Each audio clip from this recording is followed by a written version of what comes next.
Well, surprise, surprise, Jaden Daniels is up again week after week after what he did in the playoffs as a rookie, beating the Lions, beating the Bucks, almost getting to the Super Bowl, potentially being the hardest team to get through in the NFC East. I don't know if we can give him that claim as the Eagles have won the Super Bowl last year, but his Zebra out of Select Football, which just released, just sold for $2,000 raw. So what do you think that's going to go for in a PSA 10? A Jaden Daniels Zebra PSA 10 is a $5,000 card any day of the week. It depends what level the quarterback is or the card is, but the best thing about Select every year is that you can find elephants in retail. You can find zebras and golds and XRCs. Like, Select has so many options of cool cards you can get at all different levels of the card. So you can price these cards out depending on what level they are, what multiplier they are. But at the end of the day, tie-dyes, zebras, tigers, XRC golds, XRC blacks, like, these are some of the best cards of that player and will remain one of the top cards in the set.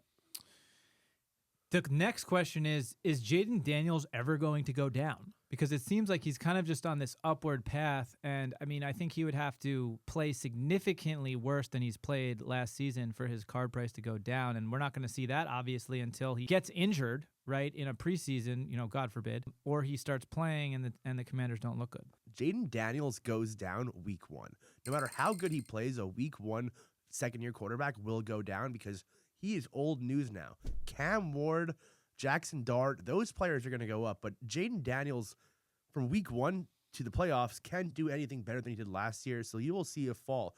Even if he slips up as a 3-interception game, even if he loses back-to-back weeks to bad teams, like, there's no way, there's nothing Jaden Daniels could do to go up.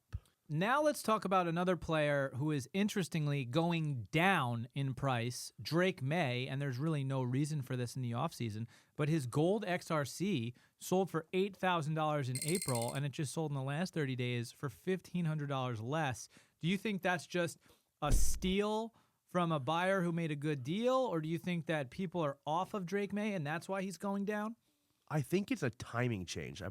If you look at the timeline, that still probably happened when the product first came out. Now that all the cards are out and there's a bunch of better cards of Drake May, that still went down. But there's not enough evidence in the market to say that Drake May is statistically down, because what I see is his cards are up. His Prism Gold does more than Bo Nix, and Bo Nix had a fantastic year last year.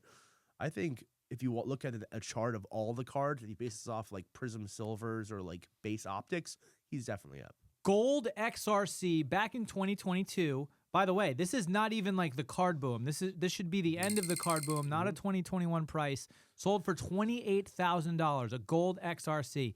Its most recent sale is at $17,000.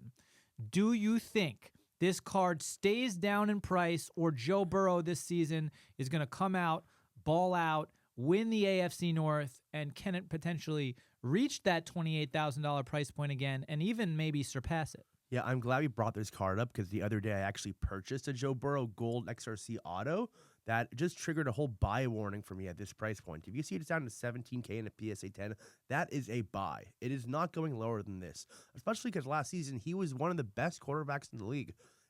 Go out and buy Joe Burrow. If you see a huge downswing that's unheralded based on performance, then that's when you go out and pick up those type of players. And giveaways every week. In the meantime, please like, subscribe, and check out these other videos that we think you might enjoy.